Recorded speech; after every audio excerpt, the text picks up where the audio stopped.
Bom dia. Aberta a terceira sessão do dia 6/2/19. Presentes e ausentes.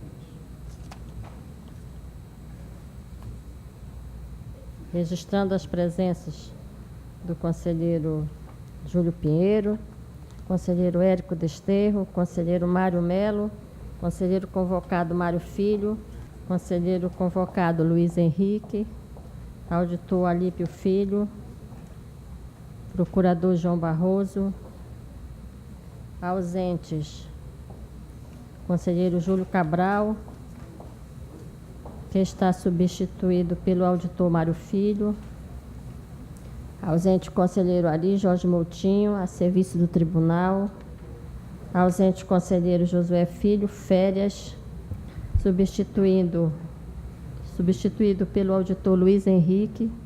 Expediente. Ofício 5 da lavra do conselheiro Júlio Cabral, através do qual encaminha atestado médico justificando a ausência pelo período de 30 dias, a contar de 4 de fevereiro do corrente ano, registro que já determinei a adoção das medidas cabíveis. Ofício número 1/2019, da lavra do conselheiro Josué Filho, através do qual comunico o usufruto de 20 dias de férias, relativo ao exercício de 2015, a contar de hoje, 6 de fevereiro. Dou conhecimento ao Egresso Tribunal Pleno do memorando circular 1/2019 de minha lavra, através do qual encaminhei cópia aos gabinetes de Vossas Excelências do relatório de atividade da Comissão Especial de Arquivamento, o qual apresentou relação de processo nos termos do artigo 2º da Resolução 6/2016. Diante disso, solicito que Vossas Excelências a apreciação da referida lista para que na próxima sessão possamos aprová-la. Exposição de motivo 1/2019 da lavra do senhor Stanley Leite, através do qual encaminhou o manual de organização da Secretaria de Controle Externo desta Casa, em decorrência da recém-aprovada Lei 4.743/2018, que modificou o plano de cargos e carreiras do Tribunal. Registro que antecipadamente determinei o envio de uma cópia do manual aos gabinetes de Vossas Excelências para apreciação. Dessa forma, coloco em discussão a aprovação do referido manual. Não havendo manifestação, dou por aprovado. Memorando 8/2019 da lavra do auditor Luiz Henrique, através do qual se declara suspeito por motivo de foro íntimo para relatar as contas da Controladoria Geral do Estado e do Instituto de Proteção Ambiental do Amazonas, IPAAM, sendo ambas referentes ao exercício de 2019. Diante disso, solicito ao Dr. Mistil Levi Júnior, secretário do Tribunal Pleno, que providencie a redistribuição dos citados órgãos a outro relator, CGE e IPAAM, ressaltando que o sorteio poderá passar para as 2 unidades gestoras do auditor Luiz Henrique por compensação. Juliano, eu esqueci o sobrenome dele. Eu esqueci o sobrenome dele. Caiu para o Júlio Pinheiro. Mas já foram os 2? Ou... O outro é o 4, que é o conselheiro Josué Filho. 4, Josué Filho. Ainda expediente do senhor Elvis Chaves, chefe do Departamento de Comunicações desta Corte, formando a mudança do layout de nossa intranet, qual ocorreu na última quinta-feira, dia 31 de janeiro. O chefe do DECOM comunica também que a mudança, a qual melhorou o acesso dos usuários, ocorreu sem ônus para o TCE e foi desenvolvida pela Diretoria de Tecnologia da Informação de TIM. Esta presidência parabeniza os servidores envolvidos na mencionada modificação da intranet. Passando a indicações e propostas, facultada a palavra. Senhora presidente, Pois não. Primeiramente, eu gostaria de registrar, e não sei se já foi registrado na última sessão, mas e deixar aqui o meu incentivo e a minha torcida para que a mãe do conselheiro Júlio Cabral se restabeleça o mais rapidamente. Tive notícia, a notícia para mim é muito triste, de que ela encontra-se enferma e que, conversando com o conselheiro Júlio, ele pediu para que todos fizéssemos as correntes positivas de orações para que ela possa se recuperar o mais rápido possível. Essa é a minha manifestação inicial. E no segundo momento, senhora presidente, eu tenho acompanhado aí de forma muito atenta o noticiário, os últimos noticiários acerca de situações em que estão ocorrendo no Brasil com relação às ações danosas relativamente a crimes ambientais, danos ambientais que vêm ocorrendo ultimamente. Eu resolvi voltar à tona o assunto, como venho fazendo ao longo de muito tempo, exatamente por defender a tese, e venho defendendo isso ao longo de muito tempo, com relação à competência do Tribunal de Contas, dos Tribunais de Contas, em fazer controle ambiental preventivo, ao tempo em que os tribunais analisam, fiscalizam os atos administrativos praticados pelos gestores públicos, notadamente, aí, especialmente, os gestores da área ambiental, Secretaria de Meio Ambiente e Instituto Ambiental do Amazonas, sob os auspícios do princípio da legalidade, aferindo efetivamente o formato e a forma com que as licenças ambientais são expedidas e que deve fazer isso constantemente.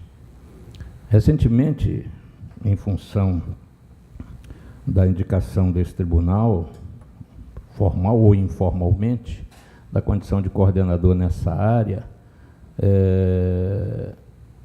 solicitei à DEAMB que fizesse junções junto aos órgãos ambientais, no sentido de que fossem remetidos até o final de janeiro as licenças ingressadas nas respectivas instituições, e a partir do mês de fevereiro, a cada 15 dias, a relação de todas as licenças ambientais que ingressam aqui no estado do Amazonas, exatamente no sentido de que nós possamos fazer o controle preventivo, o controle de legalidade, saber se as licenças são emitidas dentro de critérios legais, saber se eventualmente, até porque se tem notícia Brasil afora, se essas licenças são dificultadas até, não sei com que finalidade, aqui não queremos questionar, mas que nós pudéssemos ter um acompanhamento mais a miúde, exatamente por conta da competência que constitucional do Tribunal de Contas de fazer o controle de legalidade dessas licenças ambientais, o que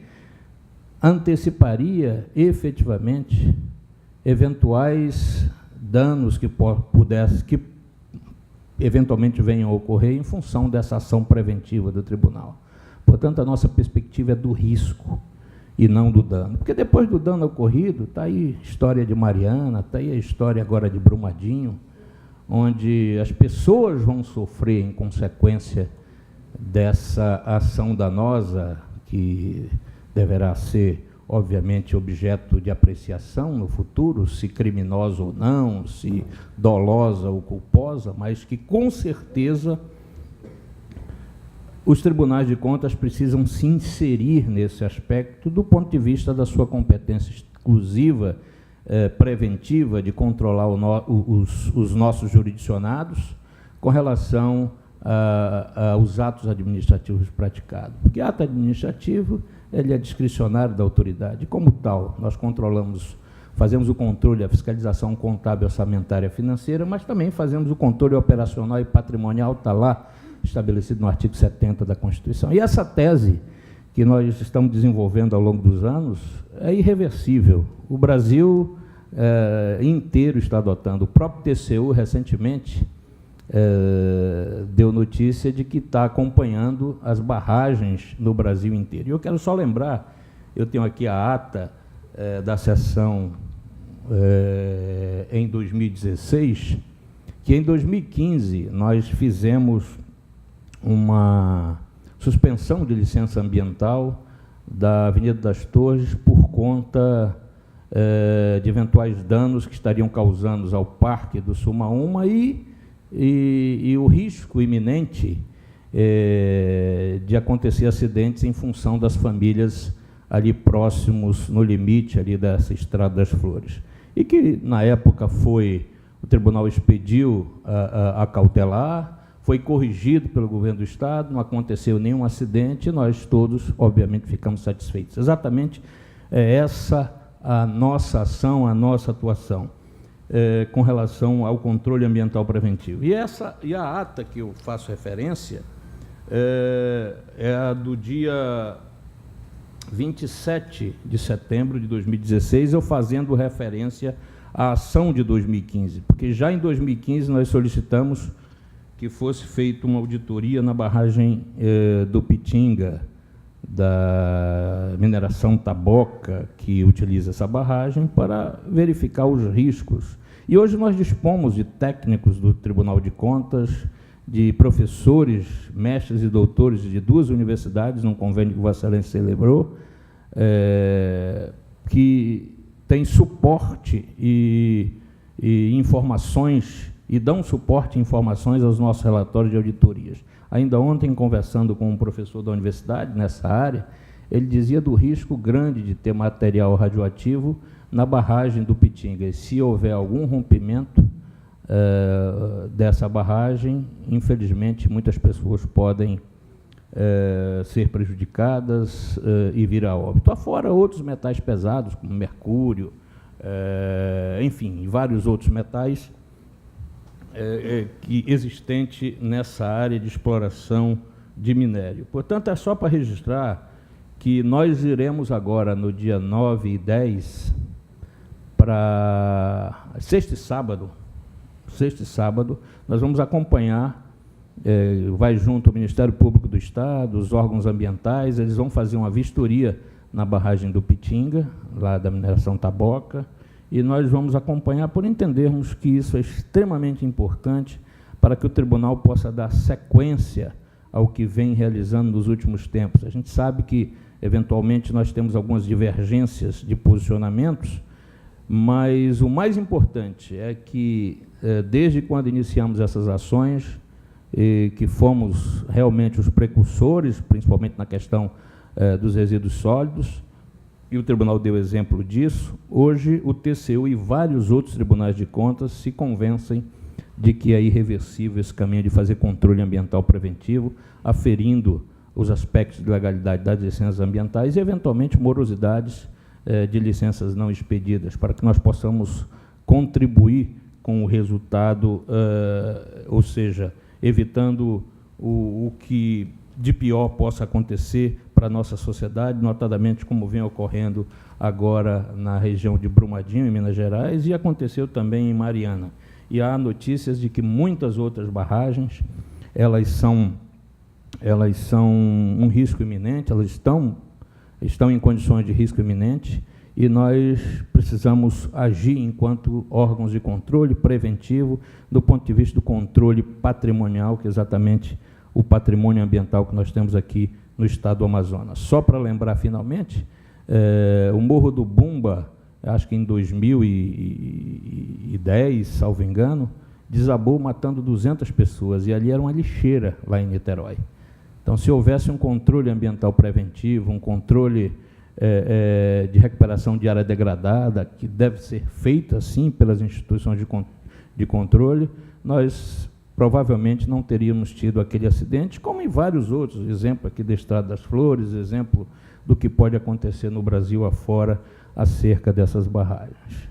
Então, era essa a comunicação que ia fazer, da visita que faremos agora junto com o Ministério Público e junto com outras entidades governamentais na região do Pitinga, cumprindo assim o nosso mistério e a nossa disposição de fazer controle ambiental preventivo e ajudar de uma forma ou de outra a sociedade no Brasil inteiro, já que isso tem sido recomendado por outros tribunais e hoje o Tribunal de Contas da União já manifesta publicamente essa preocupação com relação à vistoria dessas barragens. Sucesso, conselheiro Júlio Pinheiro. Ainda indicações e propostas? Senhora presidente, Pois não, conselheiro Érico. palavra inicialmente para dar o meu bom dia a todos e a todas, e para também, a exemplo do que fez o conselheiro Júlio Pinheiro, e somar aos seus desejos de pronta recuperação da senhora mãe do nosso conselheiro, nosso colega conselheiro Júlio Cabral.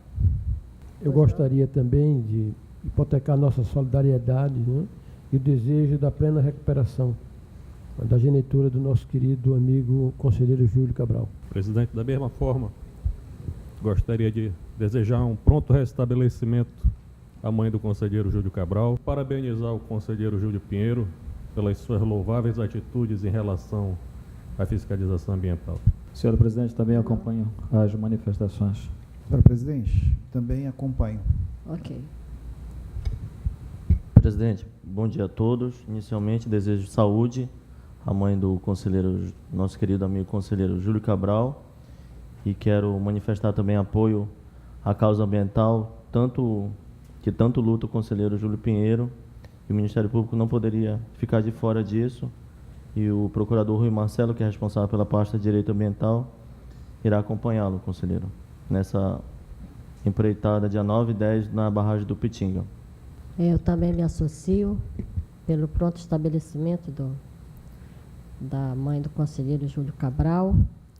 E ainda indicações e propostas, gostaria de trazer plenário o assunto para apreciação de Vossa Excelência. Consta na nossa pauta administrativa 2 processos que tratam da concessão de pensão por morte do conselheiro aposentado João Braga. Refiro-me aos processos 2.909, 2018, 2.919, 2018. Registro que os referidos autos estiveram na pauta na sessão administrativa de 18 de dezembro de 2018, momento que o conselheiro convocado, Mário Filho, pediu vista dos autos. Ocorre que o conselheiro convocado devolveu os processos com declaração de seu impedimento em ambos. Em resumo, o caso pode ser apreciado é o seguinte: uma das requerentes, na condição de viúva, apresentou declaração de união estável e certidão de casamento ao religioso com o conselheiro. A outra requerente está na condição de pensionista judicial. Ocorre que, quando em vida, era descontado 30% dos proventos do conselheiro em benefício da mencionada pensionista judicial. Todavia, agora, na definição do percentual a ser aplicado a cada uma das requerentes, surgiu o questionamento de qual legislação a ser aplicada. Explico melhor. Esta Corte vinha adotando em suas concessões de aposentadorias e pensões a Lei Federal 8.213, de 1993, que mais especificadamente em seu artigo 76, explica que a ex-cônjuge que recebe pensão alimentícia concorre em igualdade de condições com os dependentes. Dessa forma, se tornarmos por base tal legislação, a concessão da pensão deverá ser rateada em 50% para cada uma das requerentes. Não obstante, após a adesão desta Corte de Contas ao regime próprio de previdência do Estado do Amazonas, em 14 de 11 de 2017, temos que levar em conta as previsões contidas na Lei Complementar Estadual 30/2001. Nesta citada lei, há a previsão de que a ex-cônjuge que recebe pensão alimentícia terá sua participação no benefício limitada ao valor dos respectivos alimentos que recebia do segurado. Dessa forma, caso se considere a lei estadual, o benefício a ser concedido a pensionista judicial deverá ser limitado a 33% do valor dos proventos do conselheiro falecido.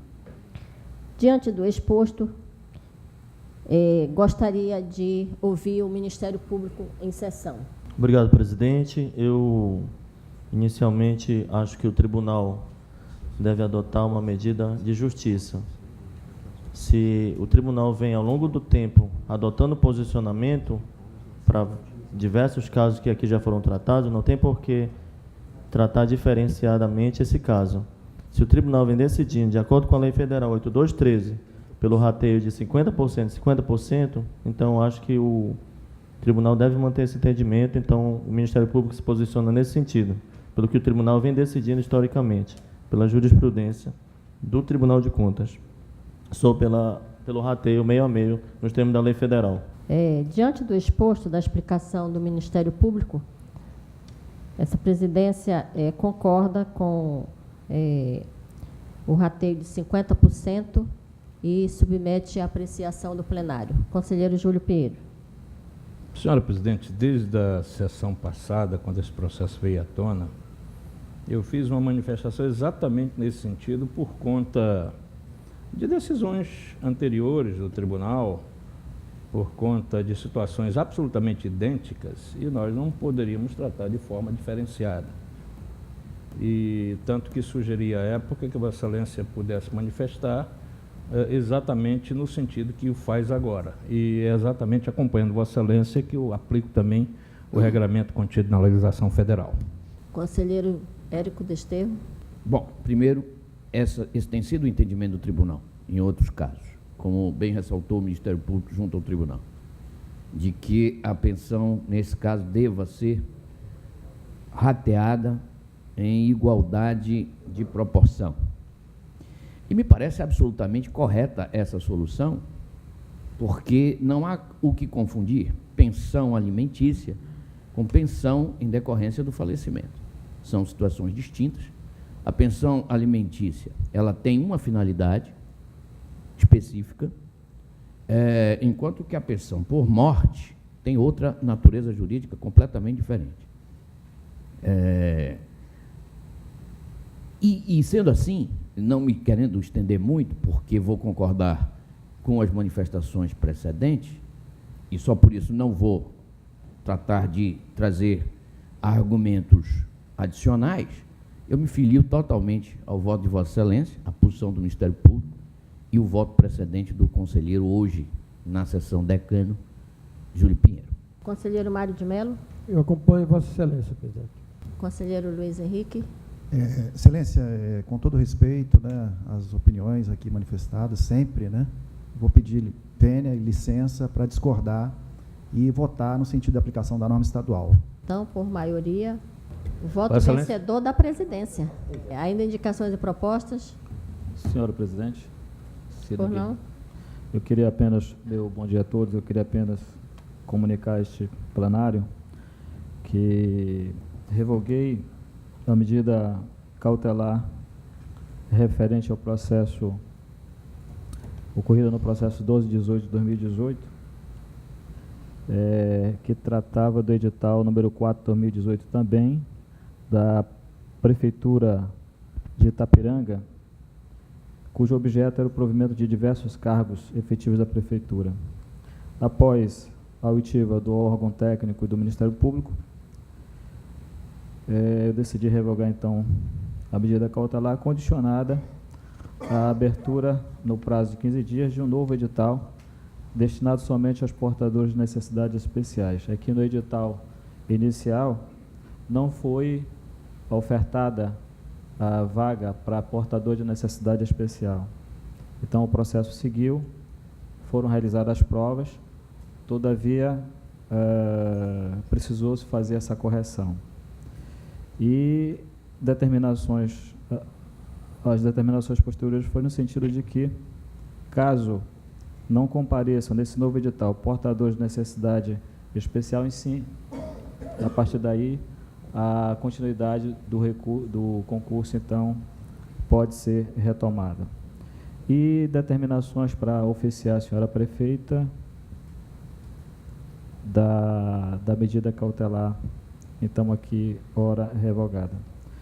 Depois, por fim, também estou indeferindo o pedido de medida cautelar nos autos do processo 2718 de 2018, o representante, o senhor Roberto Júnior, nos autos da concorrência número 1 de 2018, que trata da contratação de empresa para construir 6 salas de aula e quadra poliesportiva na comunidade rural, quilômetro 40, São Domingos, por supostas irregularidades na região, no município de Novo Airão. Então, em razão de não haverem sido identificadas evidências das irregularidades propostas, eu decidi indeferir a pedido de medida cautelar, sem prejuízo de que fossem analisados posteriormente algum elemento processual por parte dos órgãos técnicos desse tribunal. É o registro. Ainda indicação de proposta, Luiz Henrique. Obrigado, presidente. Excelências, é só uma comunicação. O processo é o número 2.922/2018. Trata-se de um processo de admissão em que se analisa um edital de concurso público do IDAM, Instituto de Desenvolvimento Agropecuário Florestal Sustentável do Estado do Amazonas. Esse concurso público é destinado a preencher uma série de cargos e tanto o Ministério Público quanto o órgão técnico alegam uma série de impropriedades no edital, e pedem uma cautelar, suspendendo o certame. Só que eu entendi nesse processo, excelências, que seria interessante ouvir o gestor antes de decidir sobre a concessão ou não da cautelar, e foi o que fiz, expedi determinação para que fosse ouvido o gestor, para então decidir sobre a cautelar. Era só essa comunicação. Obrigado, excelência. Encerrada a indicação de proposta, passamos à distribuição. 02, Conselheiro Júlio Pinheiro, 02. Conselheiro Érico, bloco 1. Conselheiro Josué, 6. lote 6. Conselheiro Ari, 4. lote 4. Conselheiro Mário de Melo, Conselheiro Mário de Melo, 5. 5. Conselheiro convocado Mário Filho, Conselheiro convocado Mário Filho, 7. lote 7. Conselheiro convocado Luiz Henrique, Conselheiro convocado Luiz Henrique, 3. 3. E auditor Alípio, Auditor Alípio,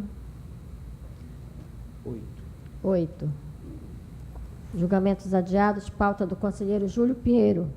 Temos um processo, qual retorna após vista do conselheiro Mário de Melo. Registro que também temos destaque do conselheiro Érico. Dessa forma, passa inicialmente a palavra ao relator. Meu voto está disponibilizado e eu mantenho a posição, e eu gostaria de ouvir o voto vista. O processo já viu em pauta por diversas vezes. Certo. Esse voto vista meu eu já li aqui no pleno. Certo. Então eu mantenho a minha posição do meu voto vista. Eu já li aqui no pleno, aí foi retirado de pauta, eu mantenho a minha posição. E tem um destaque do conselheiro Érico que volta para reduzir a multa, mantendo inalterados os demais itens. Então, permanece o voto do conselheiro Érico, né, conselheiro Érico? Vossa Excelência está reduzindo a multa, propondo a redução da multa, né, conselheiro? Eu proponho a manutenção da multa de 9.680 relacionada ao atraso ACP. na remessa da prestação de contas. Não é ACP, não. E concordo com a ACP. ACP. E concordo com o relator com o item 2, redução do valor da multa para R$ 25.000, tendo em vista o saneamento da restrição constante do item 2.16 do voto. Então, como vota o conselheiro convocado Mário Filho? Não, primeiramente, senhor presidente, eu queria manifestar acerca da... obviamente é de conhecimento de todos a minha posição com relação à aplicação de multa de ACP, isso está claro. Certo. Mas eu vou, com relação à redução especificamente dessa multa, eu vou concordar com o conselheiro Érico tão somente nesse ponto e mantendo originariamente o voto. Conselheiro Mário Filho. Eu acompanho o voto vista. Conselheiro Luiz Henrique. Senhor presidente, eu gostaria de declarar meu impedimento, questão de fórum último para fórum íntimo, Certo. para atuar nesse processo. Então, deu empate. Eu voto com o voto vista. Desempato com o voto vista. Ainda em julgamento adiados. Mas o voto vista mantendo Não, O voto vista do reforma. conselheiro Mário. Ah, sim, conselheiro Mário. Ainda julgamentos adiados, a pauta do conselheiro Érico. Temos 2 processos. No primeiro processo, de número 1940, retorna após vista do conselheiro Júlio Pinheiro. Dessa forma, passa inicialmente a palavra ao relator. Excelência, meu voto está disponibilizado já há algum tempo e está mantido. É o segundo da pauta. Prestação de contas anual da Fundação Amazonas Sustentável, a FAES, exercício 2015, de responsabilidade do senhor Vigílio Maurício Viana, superintendente-geral. Presidente, questão de ordem com as cautelas de praxe e, evidentemente, na forma regimental, gostaria de pedir vista desse processo. Então, vista ao Procurador-Geral do Ministério Público. Segundo processo, de número 12.995, 2018, retorna após vista do conselheiro Júlio Pinheiro. Dessa forma, passa inicialmente a palavra ao relator. Igualmente, excelência, meu voto está disponibilizado no sistema. Temos um voto vista do conselheiro Júlio Pinheiro. Senhora presidente, só para, ainda discutindo essa questão, que obviamente essa especificamente não está relacionada com as manifestações do conselheiro Érico em outras situações com relação à mudança de valores, mas eu gostaria de valores de situações de outros processos de aposentadoria. O tribunal não mudaria posicionamentos em grau de recurso, que não é o caso, mas só para exemplificar, trata-se da aposentadoria do senhor Jorge Pereira de Brito, no cargo de investigador da Polícia Civil do Estado do Amazonas. Eu, inicialmente, eu ressalto exatamente ao eminente conselheiro relator que a questão do incidente de inconstitucionalidade, eu efetivamente que foi suscitado pelo Procurador de Contas, dos quais dispõe sobre a remuneração do servidor, que estaria em desacordo com o texto constitucional. Portanto, a aposentadoria do interessado, ela, em que pese a condição de aparente inconstitucionalidade, a mesma não foi declarada. Portanto, cabe a declaração de inconstitucionalidade em função de aspectos legais pelo Supremo Tribunal Federal. Nesse sentido, proponho a aplicação da modulação temporal dos efeitos da declaração de inconstitucionalidade, com efeitos prospectivos ex nunc, declarando-a, entendendo que a mesma é inconstitucional, ou seja, o artigo 3º e 9º da Lei Estadual 2875/2004, e por arrastamento da Lei Estadual 4.059/2004, que regulamenta uma forma de remuneração dos policiais civis do Estado do Amazonas, considerando deixar de aplicar as aludidas leis. Antes do reconhecimento dessa nulidade em sede de controle concentrado, a meu ver, se revelaria temerária e desconforme com os postulados da razoabilidade, da dignidade da pessoa humana, as quais, quando o servidor já havia preenchido todos os pré-requisitos de aposentar ex-civi do princípio tempus regit actum. Portanto, a declaração de inconstitucionalidade, como não foi formalmente declarada, eu entendo que ela, em que pese o tribunal suscitá-la, mas a legalidade do ato de aposentadoria precisa ser referendado por essa Corte de Contas. Mantém meu voto, excelência.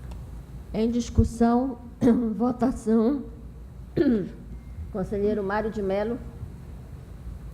Põe o voto vista, excelência.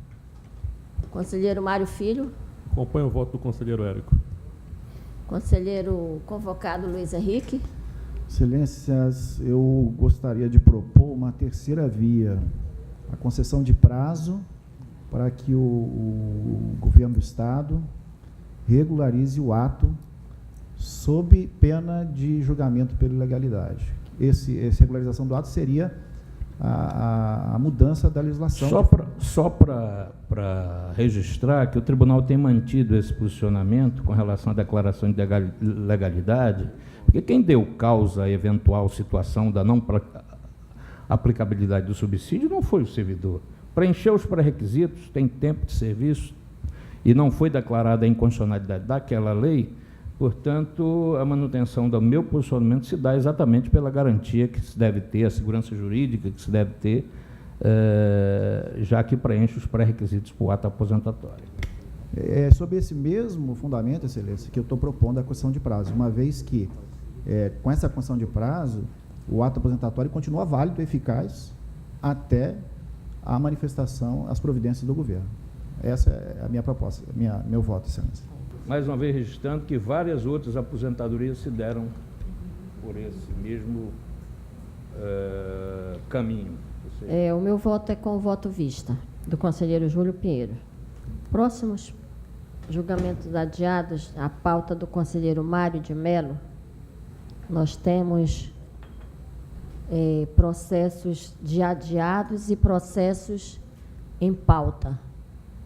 E são anexos e eu vou dar oportunidade para o relator ler o relatório e depois o advogado faz a defesa. Com a palavra o relator. Trata-se de recurso de reconsideração interposto pelo senhor Rosário Conde Neto e pelo senhor Antônio Bitarruas, em face do acordo 329/2017, que julgou ilegal o termo de convênio 8.206. Tá.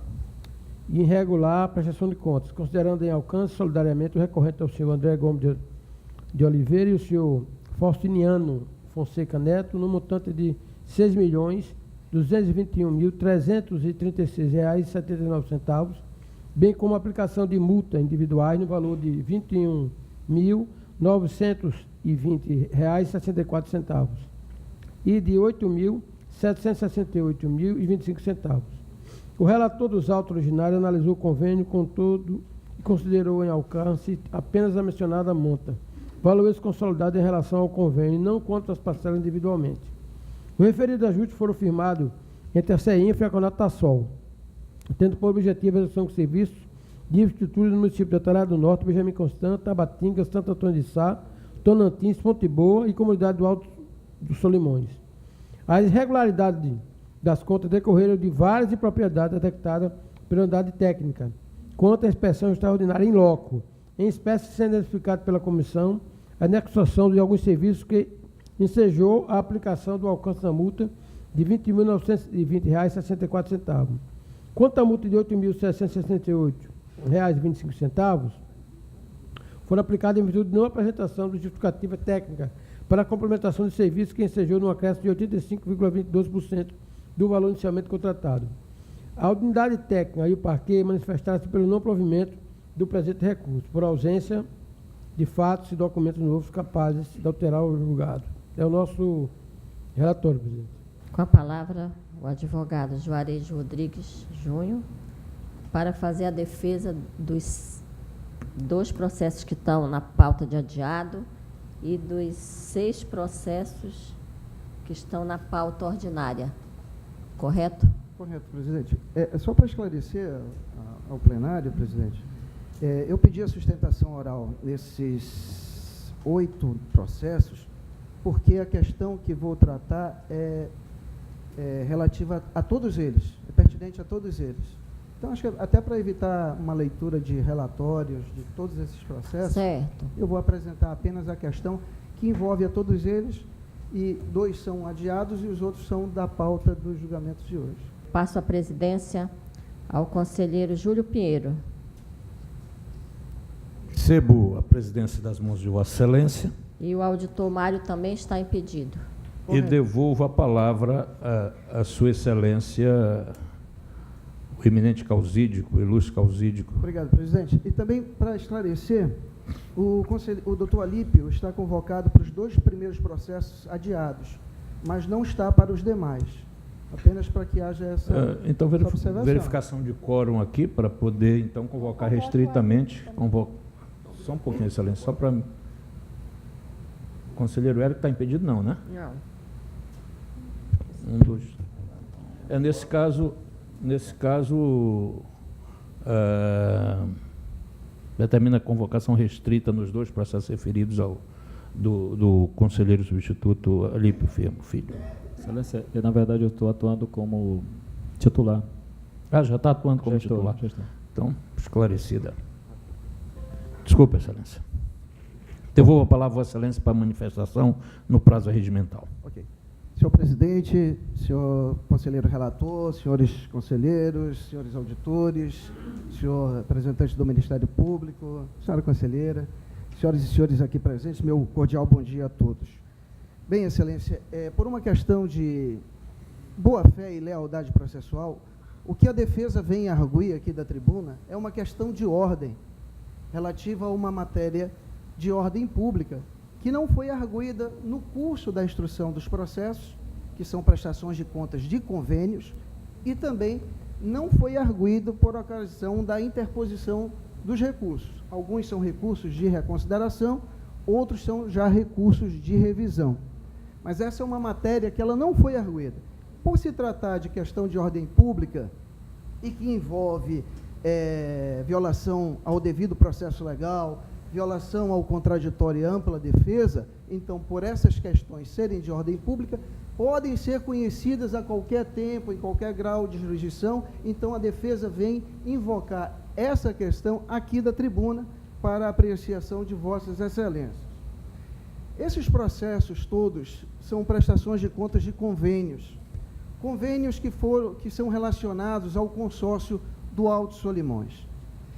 Durante a fiscalização desses convênios, houve uma inspeção extraordinária determinada por esta Corte, isso em 2011, mais ou menos, em que o setor de engenharia deste tribunal averigou uma série de impropriedades na execução, na aplicação dos recursos conveniais.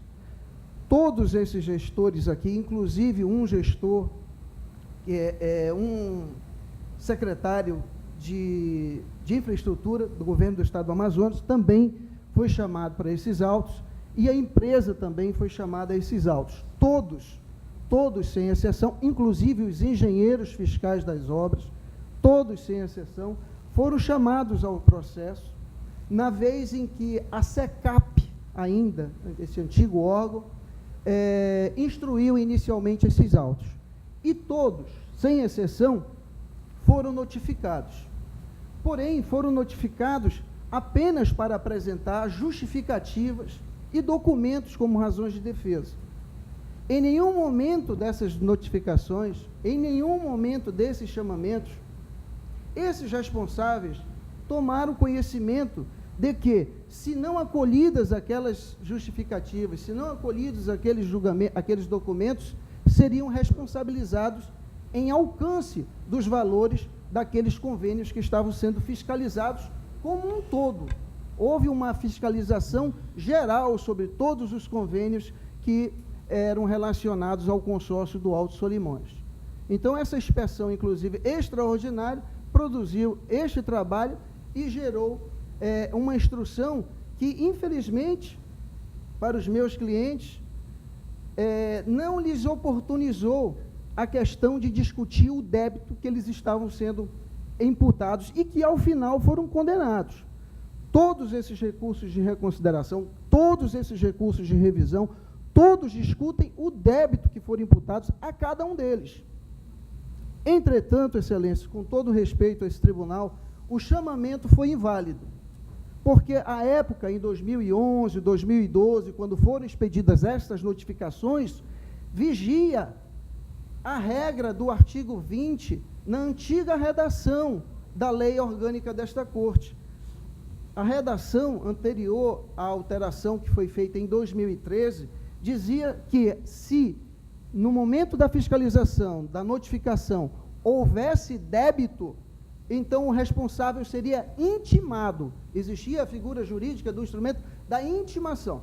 Esse responsável seria intimado para, então, sim, justificar ou recolher o débito. Isso se a fiscalização de imediato já imputasse, já verificasse que haveria dano ao erário. Muito bem, se o gestor, se o responsável notificado, chamado ao processo, optasse por apenas justificar aquelas impropriedades, aquelas supostas irregularidades, então, se essas justificativas não fossem acolhidas, ele seria novamente notificado para exclusivamente recolher o débito. Essa liturgia processual foi a que não ocorreu neste momento. Por quê?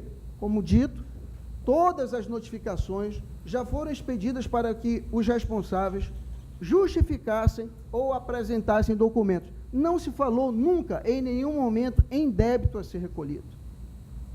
Ao acontecer isso, ao processo ser julgado com este vício, no entender da defesa, então violou-se o devido processo legal, porque havia um regulamento próprio, específico desta Corte, para imposição de débito. Ora, e se cada um dos responsáveis soubesse de antemão que, se a sua justificativa não fosse acolhida, e ele teria aquele valor pertinente àquela suposta irregularidade glosado, evidentemente ele tomaria algum outro tipo de providência. Talvez até se dispusesse a recolher espontaneamente o débito. Porque, inclusive, o regimento interno desta Corte diz, no artigo 187, parágrafo 2º, que, se o débito for recolhido espontaneamente e não houver outra irregularidade maior nas contas, as contas podem, sim, serem julgadas regulares. Por quê? Porque há uma certa tolerância da Corte com essa devolução espontânea, com aquele gestor que, tendo recebido ou tendo aplicado incorretamente, indevidamente determinado valor público, espontaneamente vem e ressarce o erário e sana a irregularidade. Pois bem, nada disso, nenhum desses procedimentos que são processuais, inerentes da defesa, foi oportunizado a todos esses recorrentes desses novos processos que daqui faço a defesa da tribuna. Portanto, Excelências, se os recorrentes tivessem, naquela época, recebido essa oportunidade processual, com toda certeza, a situação deles hoje poderia ser outra, mas só vamos saber se estes acordos condenatórios forem anulados por este vício e estes autos retornarem à instrução processual, dando esta oportunidade de defesa aos recorrentes para que justifiquem ou, se preferirem, recolham o débito que lhes é imputado. Este tribunal tem uma série de precedentes neste sentido, inclusive o mais recente deles, em recurso de revisão de processos de prestação de contas que são relacionados ao consórcio do Alto Solimões, mas que estavam andando em separado, não estavam todos apensados. Um desses processos de contas foi julgado e os acórdãos todos proferidos nestas prestações de contas foram anulados em razão deste vício que a defesa está dizendo aqui da tribuna. É o processo número 1683 de 2018, que teve sua publicação agora, dia 4 de fevereiro de 2019, de relatoria do eminente auditor Alípio Reis Filho.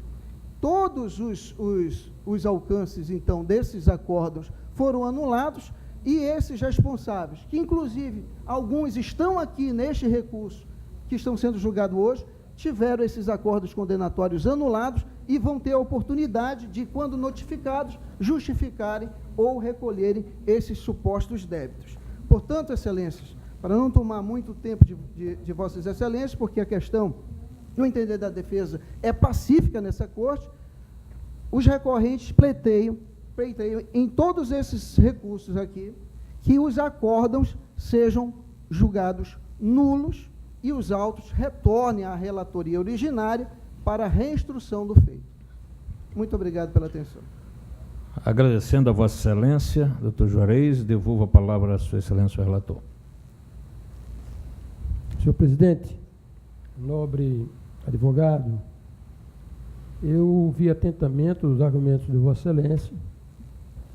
Quero reiterar aqui que em nenhum momento, no decorrer dos processos da prestação de conta, foi detectado nenhum pedido alegado. Mas, entendendo a solicitação dos recorrentes de questão de ordem pública e pela possibilidade de uma violação ao devido processo legal e ao direito contraditório e ampla defesa, nós vamos verificar a veracidade dos fatos alegado pelo nobre advogado e, com a aquiescência de Vossa Excelência desse pleno, retiro de pauta os processos para que a gente possa verificar. Essa é a nossa posição, presidente. Bom, primeiramente precisamos fazer uma verificação de quórum, porque caso seja essa, e obviamente em função do que o relator está solicitando que seja, que ele tenha prazo para fazer essas verificações, e eu indago a Vossa Excelência não gostaria de fazer aqui em plenário com o processo, porque não há tempo, é isso? Tem uma ideia, nobre presidente? São muitos processos, e todos físicos. Bom, acho que não resta outra alternativa e peço a verificação de quórum para que o processo seja retomado assim que possível. Retirado de pauta. Presidente, devolvo a palavra a Vossa Excelência. Devo dizer que o nosso secretário do Pleno já registrou, Excelência, o quórum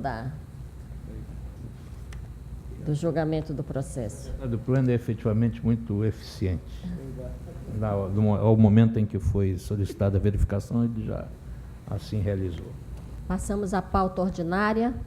Temos o primeiro processo, número 10.187, 2013, a sinalização de destaque do conselheiro Érico. Contudo, também tem um pedido de vista do conselheiro Mário Filho. Sai e retira o processo de pauta. No 12º processo, número 1.381, 2018, a sinalização de destaque por parte do conselheiro Érico. Passo a palavra inicialmente ao relator. É o processo 1381 de 2018? Ele. Esse? Excelência, esses são aqueles processos em que nós temos o tribunal, só para adiantar, porque tem tanto processo na pauta ainda, esse processo 1381 de 2018 e 13877 de 2018, em que o conselheiro Érico tem sido voto vencido. Se Vossa Excelência quiser... Concorda, conselheiro Érico? Sim, eu sou voto vencido nessa questão aí. Então, também nos demais processos, considerando a ausência de destaque, declara aprovado os termos do voto do relator. Eu penso que o outro deva ser a mesma coisa, não é? Pauta do conselheiro Érico Desterro. Temos 11 processos. No terceiro e no quarto processo, consta pedido de sustentação oral. Dessa forma, passo inicialmente a palavra ao relator. Número do processo? 13.314, é isso? 13.313 e 13.314, são anexos. Senhora presidente, é um recurso de reconsideração interposto pelo Ministério Público que atua junto ao Tribunal de Contas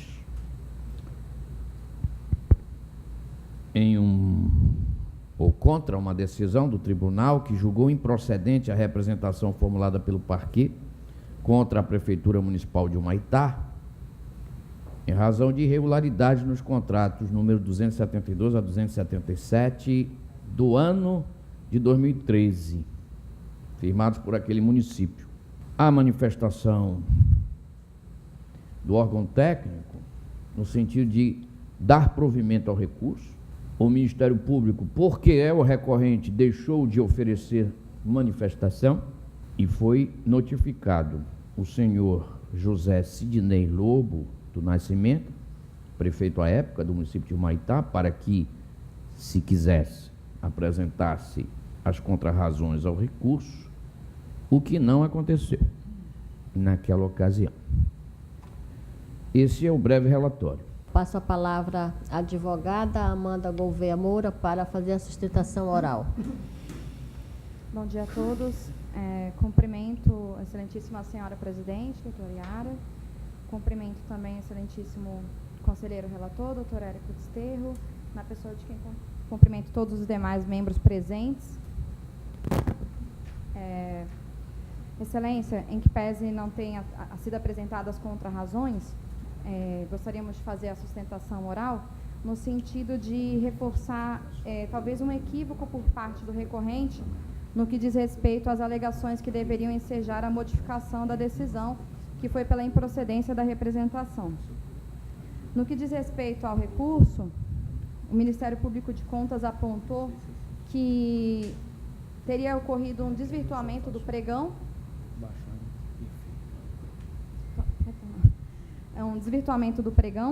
para que tivesse sido transformado em credenciamento em razão do resultado do certame. Esse seria um primeiro apontamento pela qual ele pede que, o recorrente pede que seja considerado procedente a representação.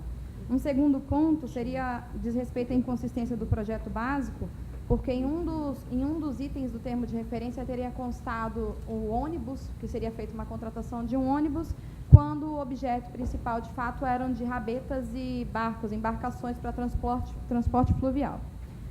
Na ocasião do processo originário, o gestor esclareceu que esse processo tinha sido fracassado inicialmente e foi feita uma nova licitação no modelo de pregão. Essa questão de ter sido desvirtuado o pregão para o credenciamento, ela não procede, porque, na verdade, o processo ele foi por item, foi menor preço por trecho, ou seja, por item.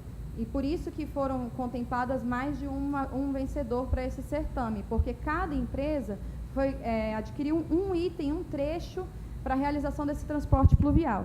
No que diz respeito à inclusão de ônibus nesse certame, que isso teria trazido algum tipo de prejuízo, na verdade foi um erro de digitação na repetição do certame, porque houve um primeiro certame com alguns itens contemplados e outros fracassados.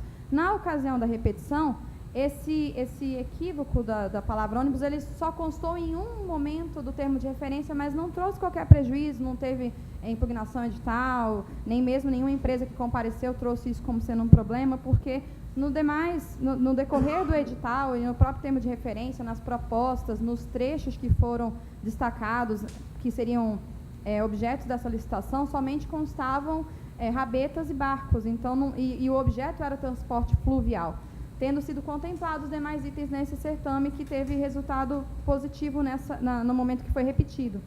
Então, a gente entende que a decisão deve ser mantida, a defesa entende que a decisão deve ser mantida pelos próprios fundamentos, porque não houve qualquer tipo de prejuízo, o objeto foi executado, ou seja, essas falhas formais que ocorreram, a falha formal, na verdade, uma única falha a respeito de uma repetição do item ônibus nesse novo certame, não trouxe nenhum prejuízo, tanto a realização do certame quanto o próprio cumprimento do objeto, motivo pelo qual nós entendemos que essa decisão de que a representação seja julgada improcedente deve ser mantida, até mesmo pela ausência de inovação aqui na fase recursal de argumentos jurídicos capazes de modificar a decisão nesse momento. Em relação à representação, são esses pontos que eu queria reforçar.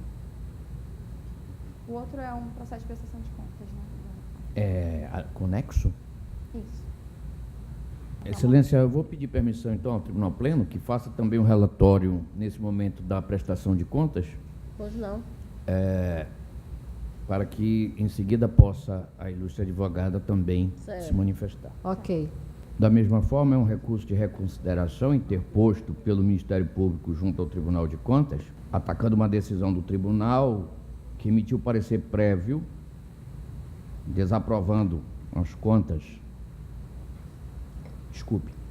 aprovando com ressalvas as contas do município de Humaitá, de responsabilidade do senhor José Sidney Lobo do Nascimento, de CAMI, que é o órgão técnico responsável pela análise do recurso, manifestou-se no sentido de conhecer o recurso e dar provimento.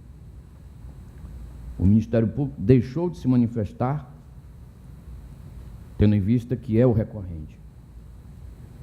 O senhor José Sidney Lobo do Nascimento apresentou contra-razões ao recurso, pedindo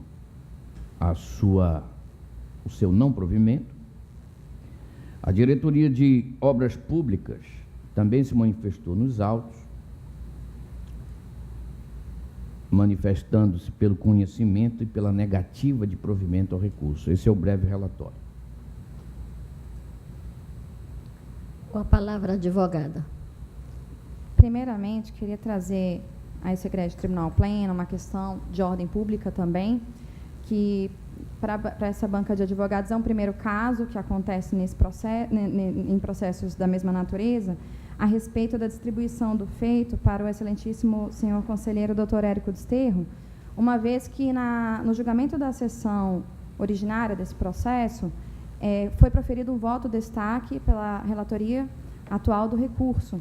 E, no não entender da defesa, isso também não foi alegado à época nas contra-razões, por isso o motivo de fazer aqui a sustentação oral, é que, pelo mesmo motivo regimental do artigo 65, parágrafo 1º, que estaria impedido o relator de ser o relator recursal, se aplicaria também esse mesmo entendimento do artigo 65, parágrafo 1º, ao relator que proferiu o voto de destaque, ao conselheiro que proferiu o voto de destaque nessa mesma sessão, sendo inclusive um voto divergente da relatoria, constando, né, suas razões de decidir, os fundamentos, trazendo ao egresso Tribunal Pleno duas posições para serem aderidas pelos demais membros, o que de fato ocorreu, a maioria seguindo a relatoria e um dos membros do egresso Tribunal Pleno seguindo também o voto de destaque.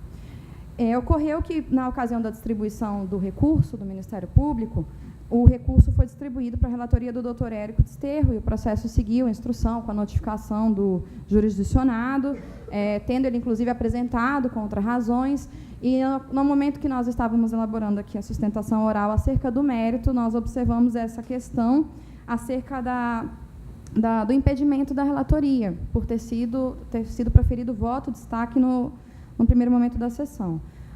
Nós entendemos que a interpretação do artigo 65, parágrafo 1º, se estende, nesse caso, à douta relatoria, tanto pelos mesmos fundamentos que se aplica ao relator originário, como pela questão também de infringir, a relatoria ser a mesma que já proferiu, o contraditório, a ampla defesa devido ao processo legal do jurisdicionado, que nesse caso é a parte recorrida, porque já foi formado um juízo de convicção na sessão originária acerca dessa matéria. Essa matéria ela já foi apreciada, no momento a participação ela foi diferente em relação ao voto de destaque dos demais que participaram aderindo uma ou outra posição, o que já demonstra a formação do livre convencimento do julgador acerca dessa matéria, assim como também torna prejudicado a formação da íntima convicção de um novo relator nesse processo, porque já é conhecida essa posição.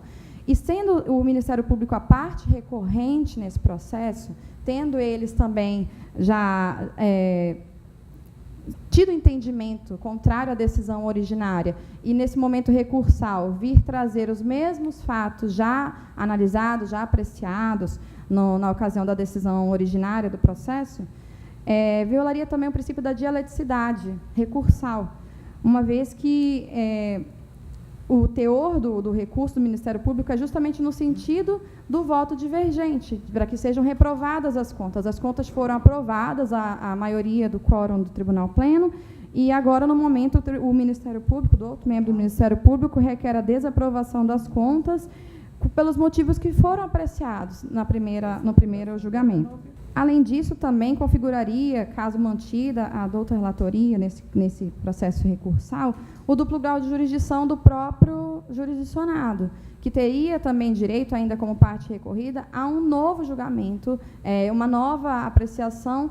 No entanto, não há fatos novos nesse processo. Não foram trazidos fatos novos nesse recurso. Na verdade, se discutiu as razões já apresentadas no parecer na ocasião da prestação de contas originárias. Então, a gente entende também que manter a relatoria nesse momento, data máxima, vênia, iria também prejudicar o duplo grau de jurisdição, direito também do jurisdicionado. Então, dessa forma, entende a defesa que é necessário ser apreciada essa questão de ordem acerca da distribuição, que, no entender da defesa, haveria um impedimento por ter ocorrido o voto de destaque nessa sessão, trazendo ao Tribunal Pleno duas posições para que fossem aderidas na ocasião do julgamento. E foi vencida, no caso, a posição do voto de destaque, mas já é conhecida, tanto pela parte recorrente como pela parte recorrida, qual é o posicionamento da douta relatoria, não tendo sido trazido nesse momento de recurso nenhum fato inovador, nenhum erro em procedendo, nenhum erro em judicando, na verdade, apenas uma resignação do resultado da decisão pela maioria dos votos do Tribunal Pleno. Esse é o primeiro ponto.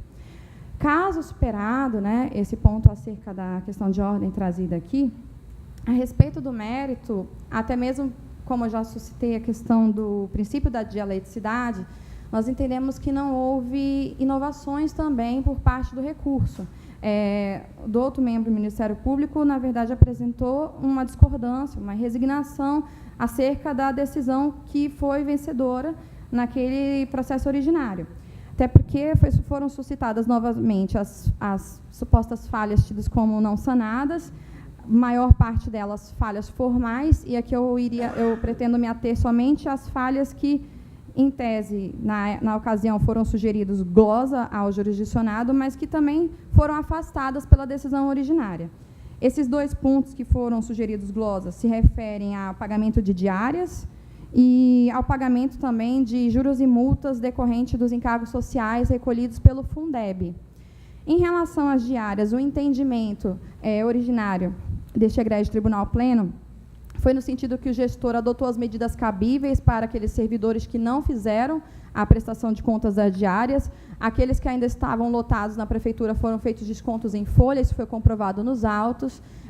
A respeito dos que já haviam sido desligados da prefeitura, houve também a instauração de processo administrativo para o ressarcimento desses valores. Então, o gestor foi muito diligente nessas questões, não remanescendo aí qualquer tipo de dano que ele não tenha buscado a devida reparação.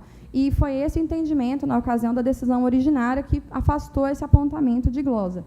Em relação ao Fundeb, da mesma forma, eu observei aqui, na análise do outro membro do Ministério Público, que ele entende que o gestor deu causa ao atraso do recolhimento de contribuições previdenciárias, o que não ocorreu. Esse atraso ele já veio de antigas gestões, na gestão do jurisdicionado, hora recorrido aqui, foi que foram regularizadas esses pagamentos do Fundeb, através do parcelamento e o pagamento atualizado desse valor. Na ocasião da decisão originária sobre esse ponto, eu gostaria só de repetir, porque acredito que o fundamento ele é irretocável, consta que, entendo que as obrigações previdenciárias decorrentes da remuneração dos professores podem correr à conta dos mesmos recursos, sob pena de comprometer os recursos orçamentários de outras despesas correntes.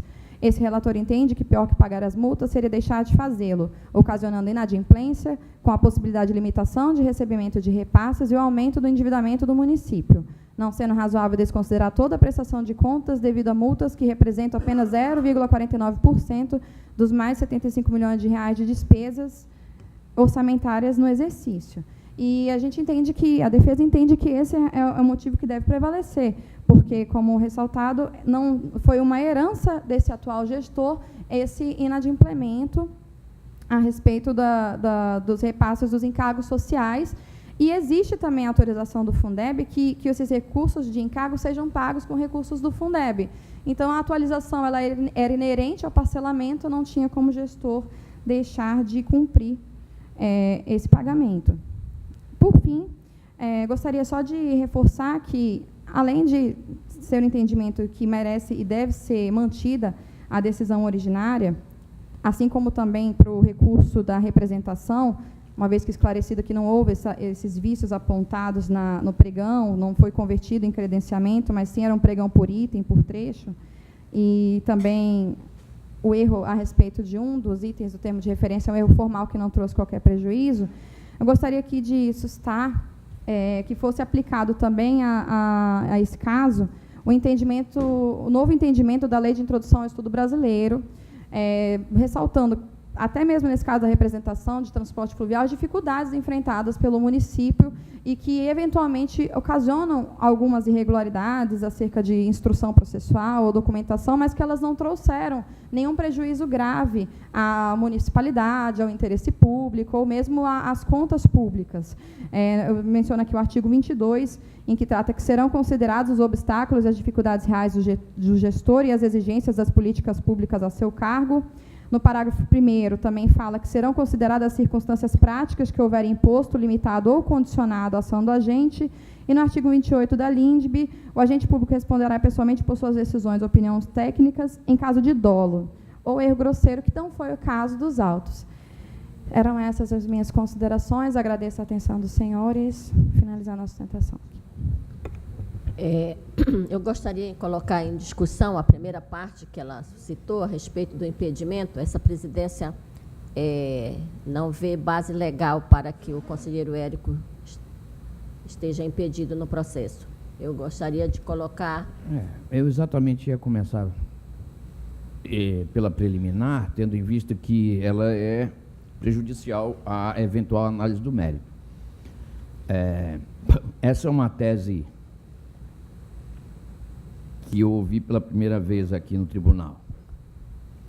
E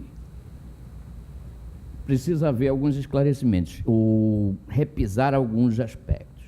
Primeiro, no julgamento original, eu fiz um voto de destaque, é verdade, mas ele não foi o vencedor.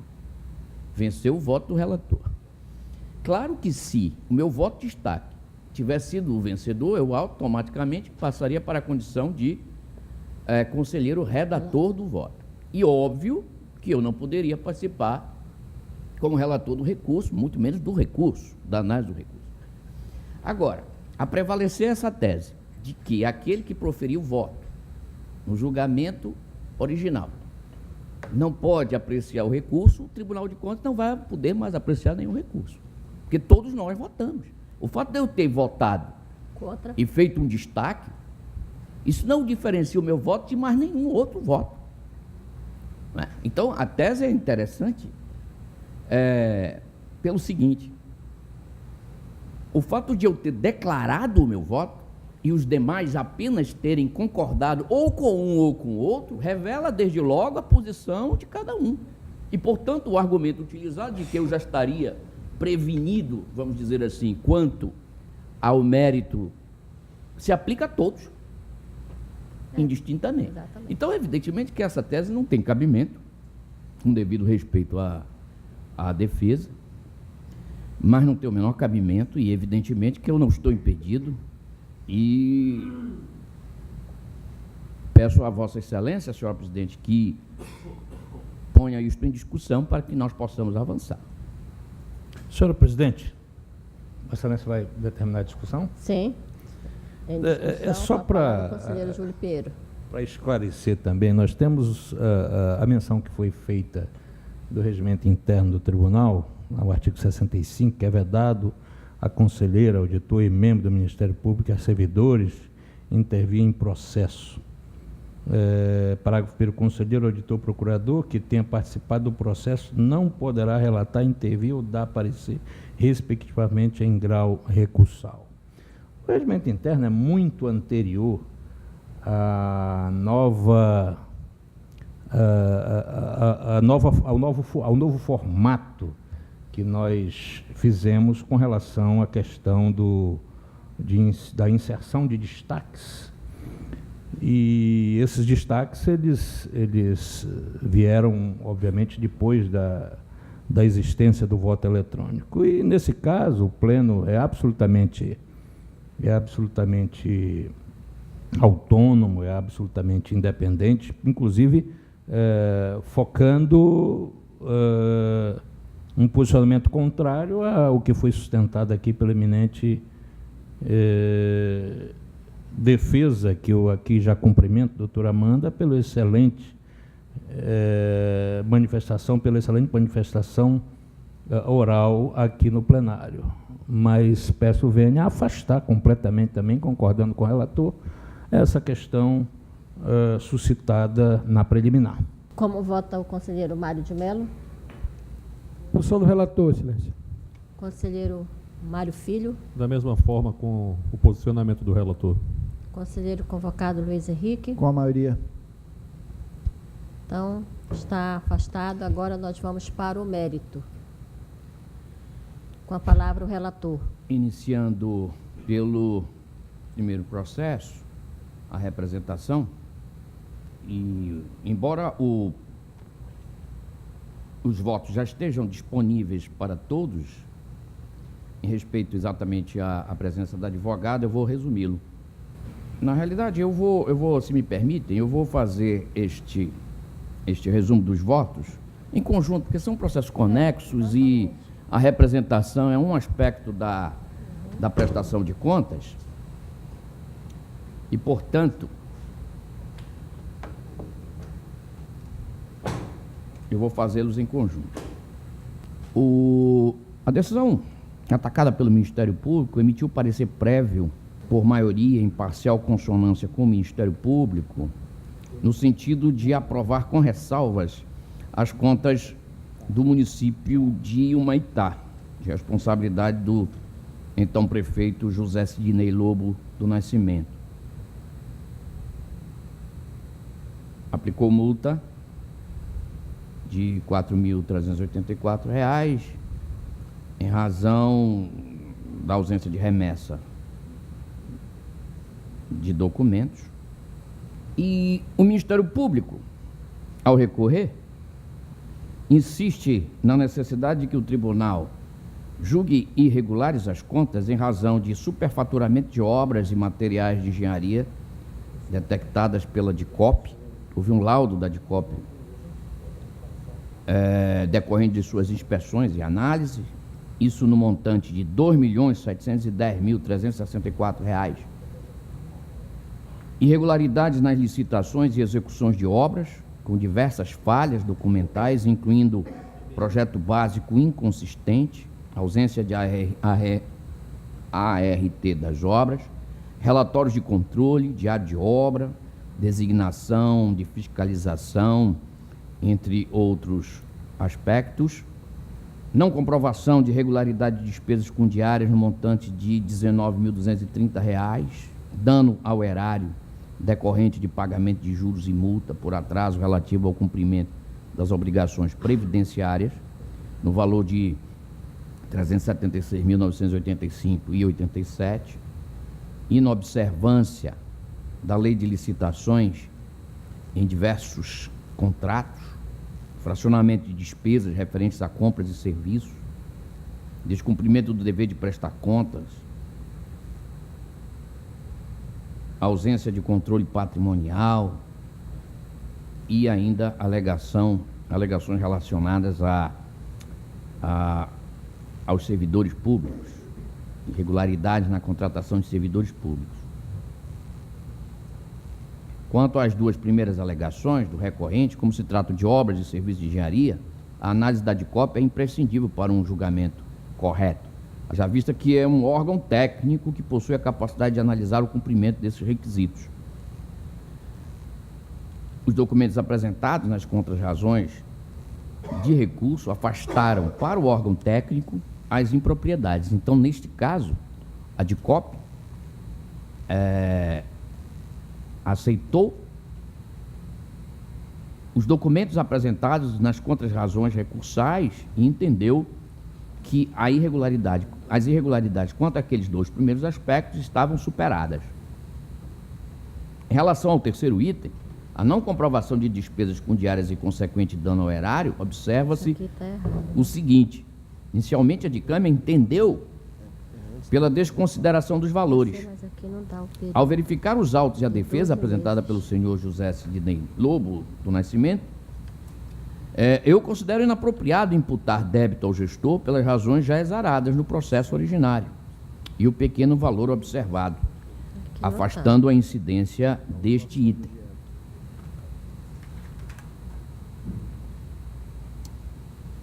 Quanto ao quarto item, trata-se do pagamento de multas por parte do município devido ao atraso nas prestações previdenciárias devidas ao INSS e sua quitação utilizando recursos do Fundeb.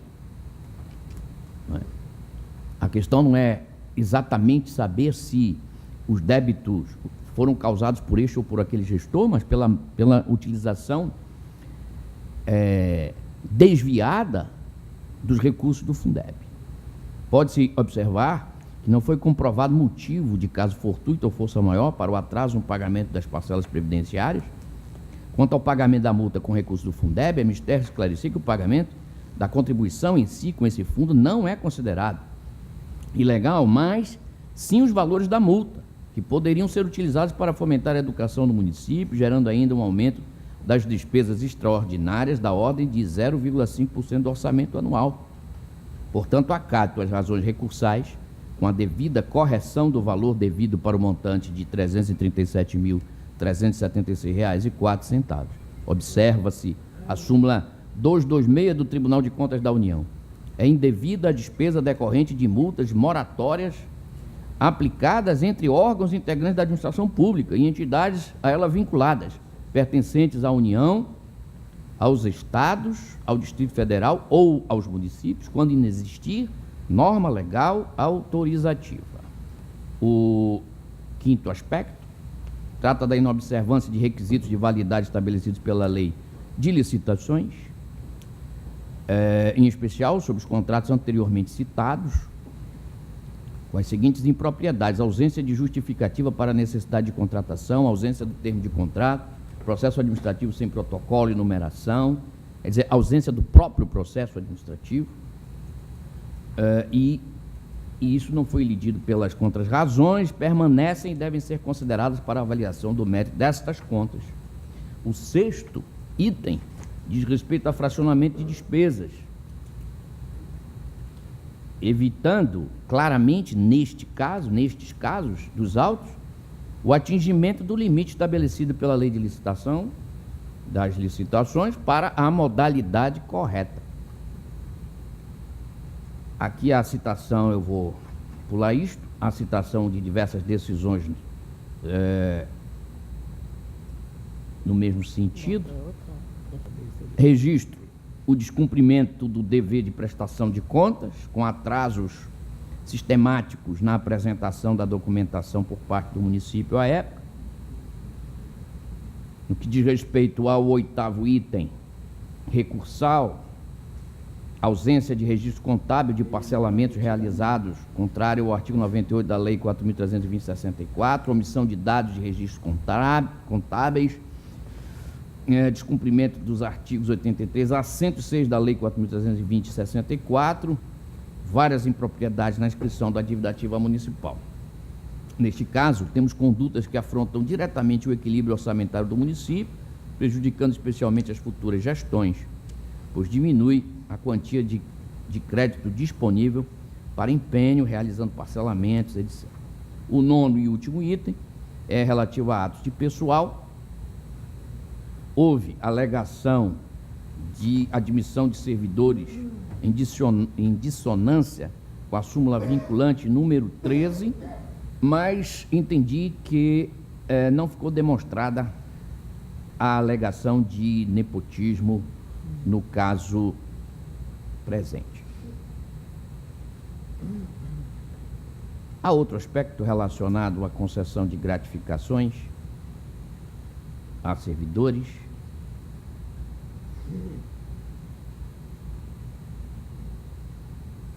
Percebe-se, portanto, após análise do recurso das contrarrazões, que subsistem diversas impropriedades graves que possuem o condão de alterar o julgamento das contas, no caso, de maneira a provocar sua irregularidade com a devida aplicação de multa ao gestor pela má conduta e a imputação de alcance pelo dano causado ao erário público. Entretanto, considerando que o julgamento das contas do exercício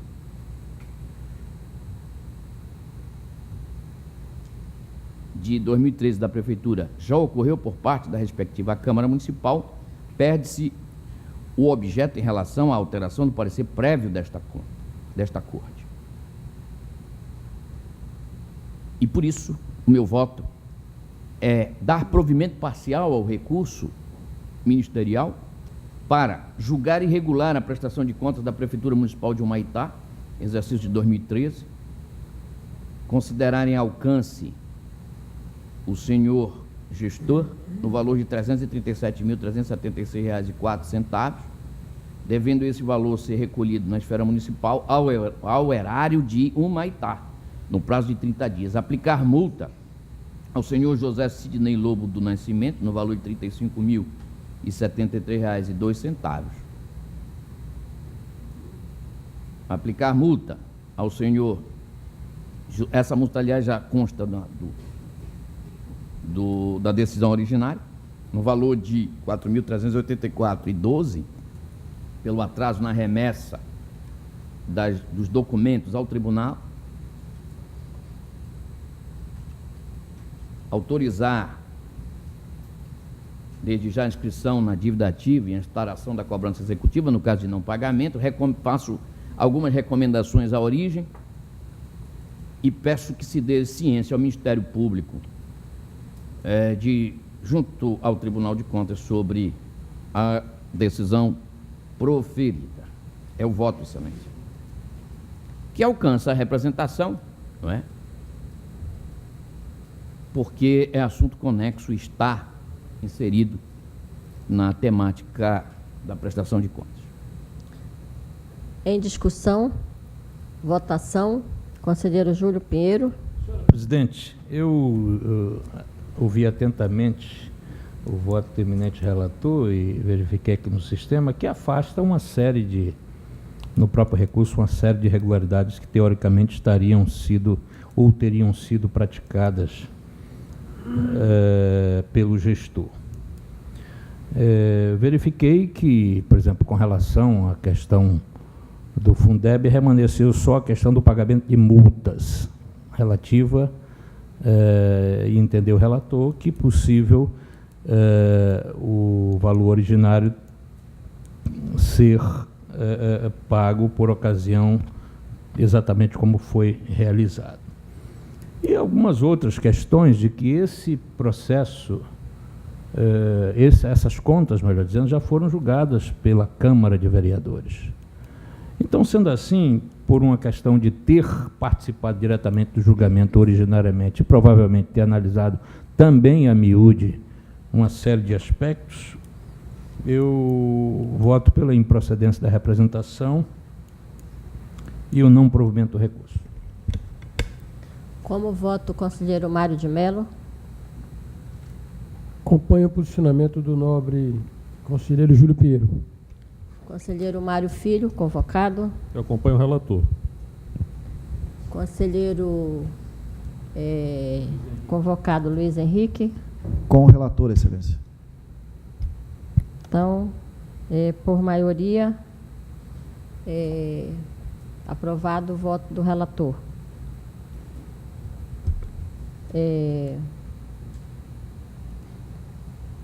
Nos demais processos,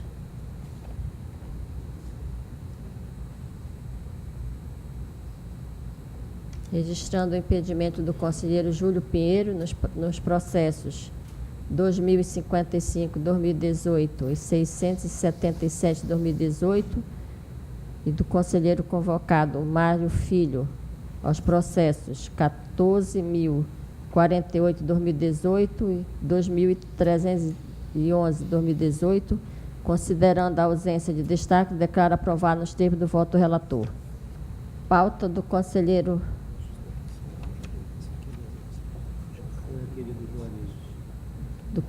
Mário de Mello,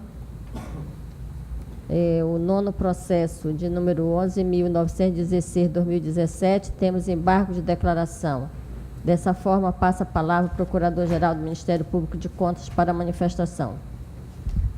Obrigado, presidente.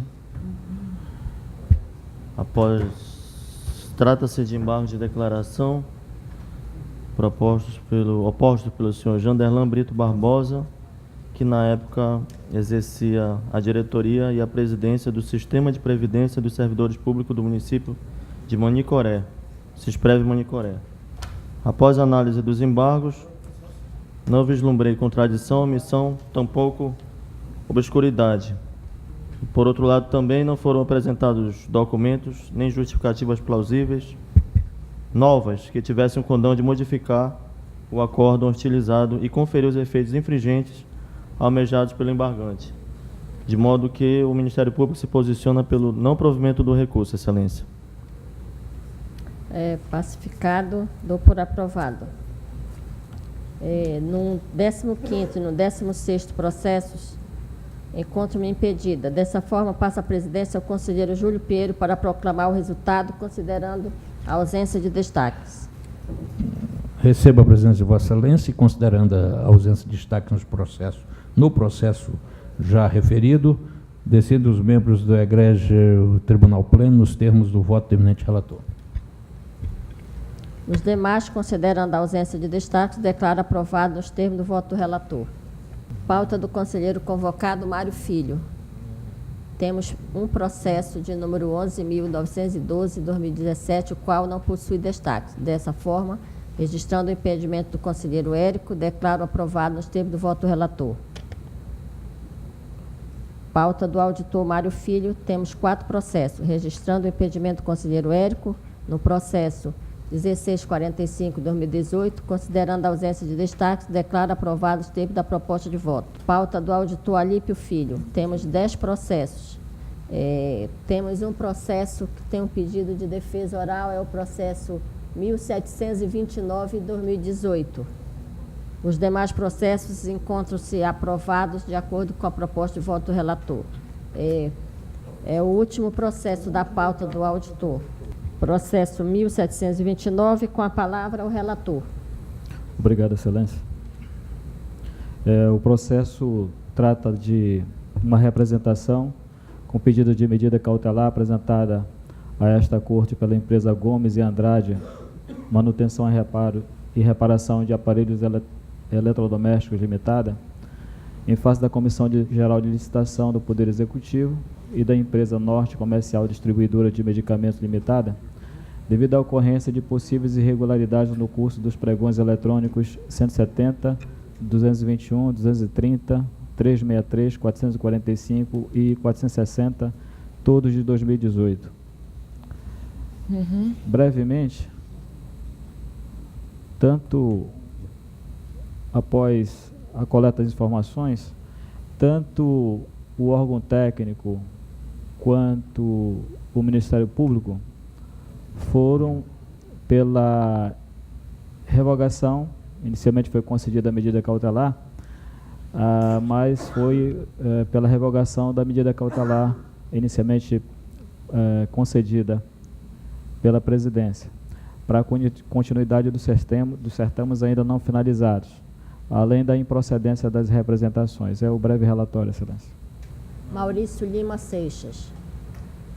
Primeiramente, bom dia. Quem eu estendo aqui as devidas saudações na pessoa da ilustre presidente doutora Iara, ao relator.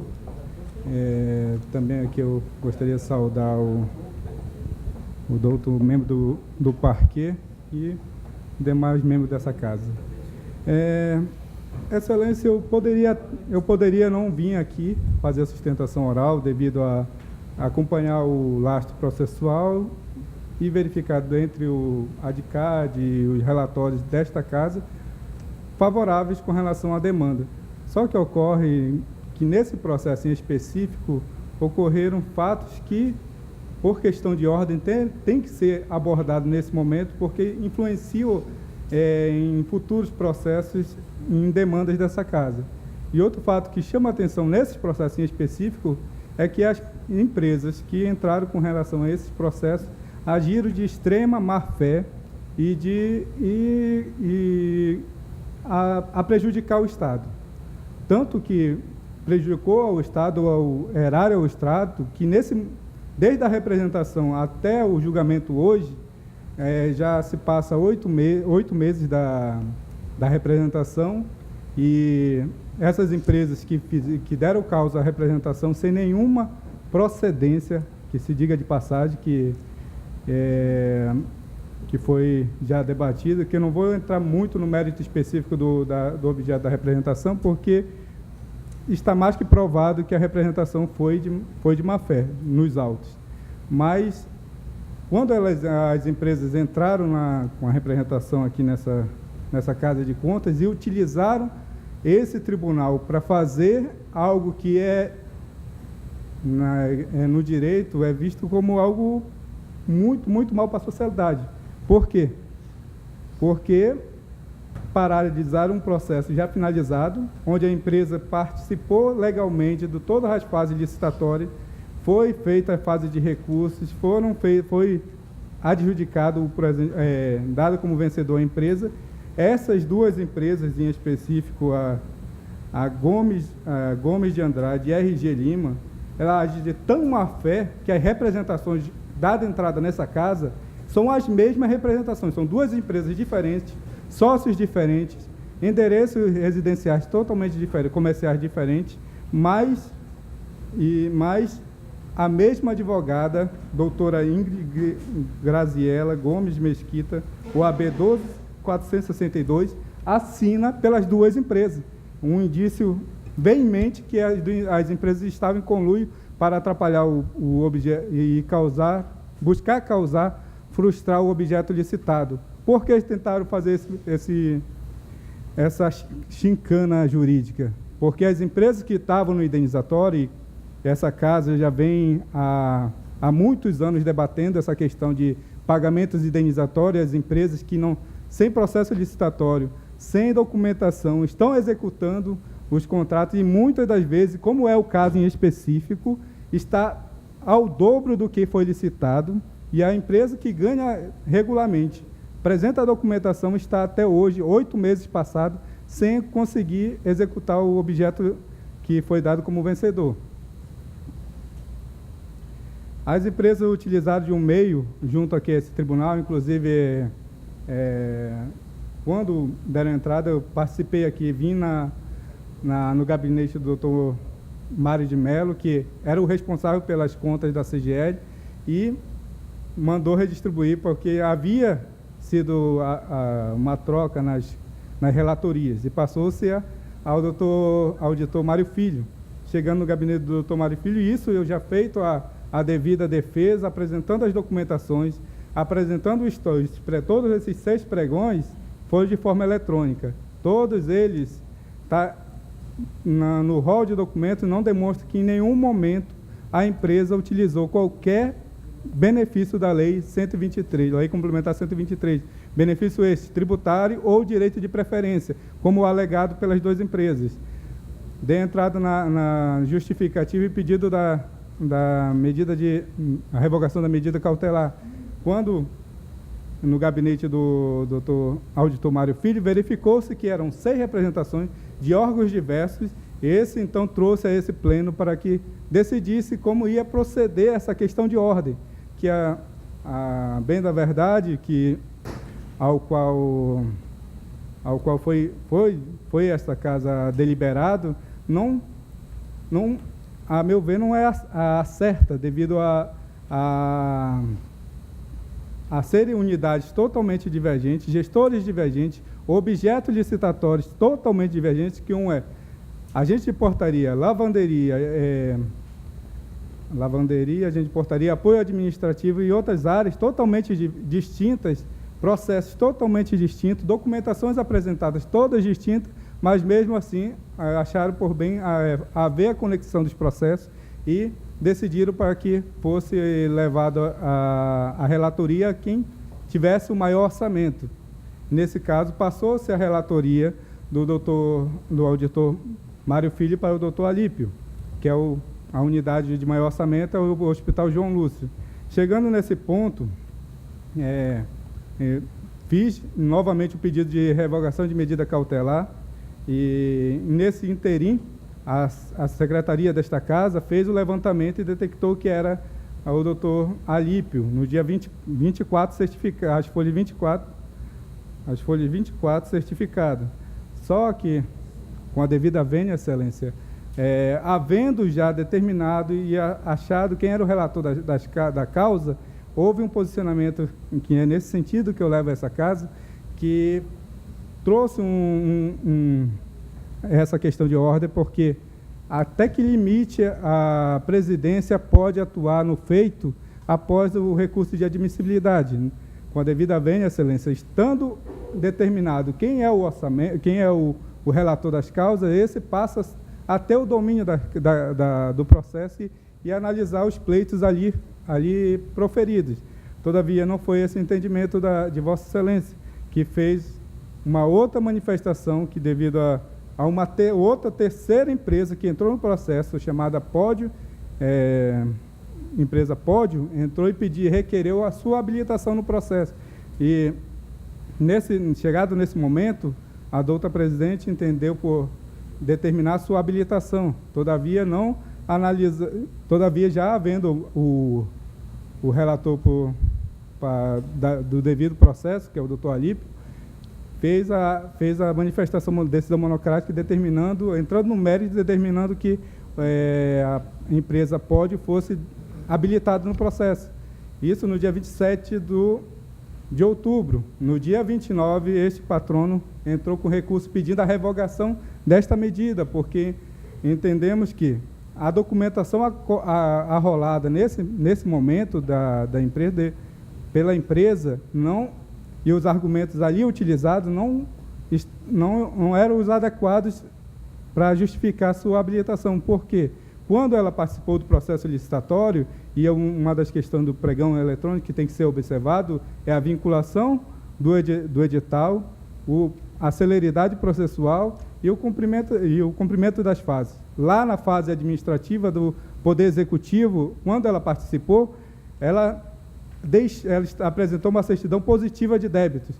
Então, o pregoeiro, devido a ela ter solicitado que ela era empresa de pequeno porte, concedeu o prazo de 3 dias. Quando fim do prazo de 3 dias, esta empresa não apresentou a certidão negativa de débito, agindo corretamente o pregoeiro, inabilitando a empresa.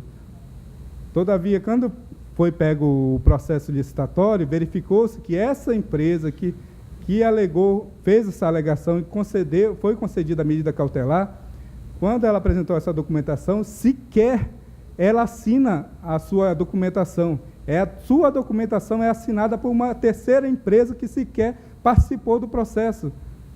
A documentação toda apresentada dessa empresa que foi determinada que ela era habilitada, sequer era a que participava, que não era a Pódio. Toda a documentação apresentada e assinada era a mais empresarial. Mesmo assim, essa casa entendeu por habilitar essa empresa, que no passado 2 dias entrei com uma medida pedindo a revogação nesse sentido, que até então foi suspenso o processo e até agora sem nenhuma efetividade. Mas essa empresa que foi determinada habilitada, ela está até hoje lá executando o indenizatório. No montante atual, nesses 2 contratos, faz-se quase 1.600.000 reais pago a mais do que foi do valor licitado que a empresa que eu represento deveria estar executando. E nesse sentido, Excelência, eu chamo aqui a esse tribunal que haja com uma vanguarda, como o Tribunal de Contas já age, e esporadicamente outras unidades da federação, que quando uma empresa age de má-fé, representa no tribunal, buscando frustrar o caráter licitatório, que seja punida os seus representantes, que ela seja aplicada a ela com relação ao que determina o que determina o artigo 87, parágrafo 2º da lei federal, com relação à questão de buscar frustrar o caráter licitatório, a aplicação de idoneidade dessa empresa, porque é inadmissível que empresas utilizem deste tribunal para frustrar o caráter licitatório, passe lá que o tribunal tem, com a devida vênia, proceder dessa forma, fazer a instrução certa, conceder o direito a quem de fato o requer, mas que esse fato não seja levado para esse âmbito da chicana, que essa empresa foi quem praticou. Então, eu peço como diz o saudoso Josué, parafraseando, que como o parecer jurídico e o parecer do órgão técnico, o parecer do Ministério de Contas aponta pela... Não, quem está de férias. Só parafraseando a ele, que ele não está no momento. A ele que todas as águas do rio Amazonas estão caminhando para esse sentido. Então, parecer favorável do órgão técnico, parecer do Ministério favorável nesse sentido, só que não foi levantado, tanto no órgão técnico, que quando fez a sua análise, disse que a empresa trouxe a esse tribunal algo inovador. Então, esse algo inovador, eu peço a Vossas Excelências, que se debruçam e venham analisar que empresa e punir essas empresas que agem de má-fé e utilizam esse tribunal de forma indevida. E finalizando, eu agradeço a atenção de Vossas Excelências e peço no mérito que seja provido e retirado a medida cautelar, determinado o arquivamento da representação e multados as empresas que deram causa e que o douto membro do Ministério Público proceda à análise e, conforme for no final, a aplicação de sanção a essas empresas por agirem de má-fé nesse tribunal. É o que eu agradeço a atenção de todos. Muito obrigado. Obrigado, Excelência. Bem, eu queria apenas, inicialmente, registrar o doutor Maurício Seixas, que a minha análise no processo ela se ateve única e exclusivamente ao que foi protocolado neste tribunal. E no protocolo da representação, o objeto da representação, ela tratava de supostas irregularidades nos pregões em função de não terem sido observadas algumas disposições da Lei Complementar 123 de 2006, que regula o Estatuto Nacional da Micro e Pequena Empresa no Brasil. É que esse estatuto, inaugurado, conforme disse, em 2006, trouxe nos artigos 42 a 49 alguns privilégios para as micro e pequenas empresas. Um deles, muito debatido na doutrina, o empate fictício, em que caso uma pequena empresa ou uma microempresa tenha apresentado um preço em até 10% superior à empresa vencedora de algum certame, ela é considerada como empatada no certame. E com isso ela teria o privilégio de apresentar nova proposta com valor inferior à inicialmente declarada vencedora. Esse é um dos privilégios. Existem outros privilégios trazidos, então, pelo Estatuto da Microempresa e Empresa de Pequeno Porte. Foi nessa linha de atuação, doutor Maurício, melhor de investigação, que eu conduzi a relatoria deste processo. Então, foi colocado por Vossa Senhoria que seria irregular esse procedimento, ou esses procedimentos, em função de a empresa vencedora ter sido privilegiada como micro e pequena empresa, ou empresa de pequeno porte, quando, na verdade, ela não era, uma vez que ela apresentava um registro na junta comercial que era diferente dessa sua condição jurídica. De fato, a empresa, desde 11 de maio de 2018, ela teve a situação dela regularizada na junta comercial, né, conforme está comprovado nos autos. Todavia, o certificado de registro cadastral emitido pela CGL a classificava como empresa de pequeno porte a partir do exercício de 2017 até novembro de 2018. Houve um descompasso entre o registro na junta comercial e o certificado de registro cadastral pela CGL, sim, houve descompasso. conforme disse, a partir de maio de 2018, ela passou a ser uma empresa não de pequeno porte, mas uma outra categoria, passou a ser classificada uma categoria superior. Todavia, e aqui por isso que sou pelo arquivamento do processo, não vejo nenhuma irregularidade neste processo, em nenhum momento ficou comprovado no certame que ela auferiu algum benefício próprio de uma empresa de pequeno porte ou de uma microempresa dentro daquilo que foi elencado nos artigos 42 a 49 da Lei Complementar 123 de 2006, em nenhum momento. Então, muito embora houvesse um descompasso parcial entre o registro na CGL e o registro na Junta Comercial, descompasso, repito, apenas a partir de 11 de maio de 2018, isso não gerou nenhum benefício à empresa questionada, né? Não gerou nenhum prejuízo à lisura do procedimento. Então, amparado, fundamentado nesses elementos, é que considero como improcedente essa representação e também o arquivamento do processo. Registro, já fiz o registro anterior, mas registro novamente que eu estou acompanhando o entendimento da unidade técnica e do órgão ministerial. No tocante à atuação da presidência, não é objeto da discussão nos autos, né? Vossa Senhoria, inclusive, colocou na inicial de sua fala. Bem, eu creio que não houve nenhum prejuízo ao processo, eu como relator, na condução dos procedimentos por parte da presidência, até porque eu reassumi a condição de relator, que estava afastado, e a presidência apenas atuou de forma suplementar no processo, conforme é previsto no regimento interno desta casa, todas as vezes que um relator não possa atuar por questões de férias, de problemas de saúde, ou por algum afastamento que produza o mesmo efeito, no processo, no curso do processo. Então, não vejo nenhuma crítica que possa ser feita à atuação da presidência nesse processo e, conforme disso, a questão posta por Vossa Senhoria refoge ao objeto tratado nesta representação. Então, senhora presidente,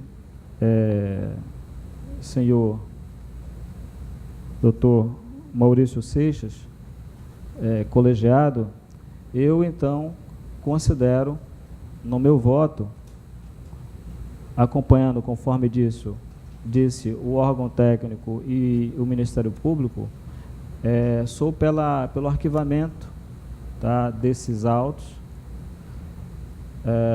uma vez que não foram constatados nenhuma irregularidade, não foram constatadas nenhuma irregularidade nesses autos. É o registro, Excelência. Como vota o conselheiro Júlio Pinheiro? Houve uma sustentação oral, mas não houve nenhuma. Eu acompanho o eminente relator. Conselheiro Érico. Uma proposta de voto. Conselheiro Mário de Mello. Acompanho o relator, senhor. Conselheiro Mário Filho. Com o relator. Conselheiro convocado Luiz Henrique. Com o relator, Excelência. Então, por unanimidade, aprovado o processo. A pauta do auditor Luiz Henrique. Temos um processo, o qual não possui destaque. Dessa forma, declaro aprovados os termos da proposta de voto do relator. Pauta administrativa. Senhora presidente, só para fazer um registro. Pois não. Porque eu preciso sair para uma reunião. Nós temos aqui a presença do professor Valteir Machado e do doutor Almir Liberato, da Universidade Federal do Amazonas. Eu quero registrar a presença dos dois. E pedir a Vossa Excelência, já que o processo principal que Vossa Excelência iria julgar já foi julgado, permissão, porque temos uma reunião. Está acabando já, Excelência. 2 minutos, Excelência. Tá bom. A nossa pauta administrativa, temos 14 processos, sendo todos de minha relatoria. Observo que não foram registrados destaques. Contudo, faculto o tempo que for necessário para apontamento por parte de Vossa Excelências. Quero destacar aqui a aposentadoria de vários funcionários, como Maria das Graças Ferreira da Silva, Raimundo Nilo Menezes Nunes, Ângela Rita Freire Muniz. Então, que Deus abençoe nessa nova jornada que vão ocupar, e também parabenizar por ter adquirido a sua aposentadoria. Era só os demais disposição e outras. Então, dou por aprovada a pauta administrativa, marcando a próxima sessão para o dia 12, a hora regimental. Excelência, com os cumprimentos aos ilustres professores que aqui se encontram. Aos cumprimentos e agradecendo à plateia, doutor Vigílio Viana também, a presença, e advogados e servidores. Graças a Deus, e que Deus nos abençoe na semana toda. Obrigada.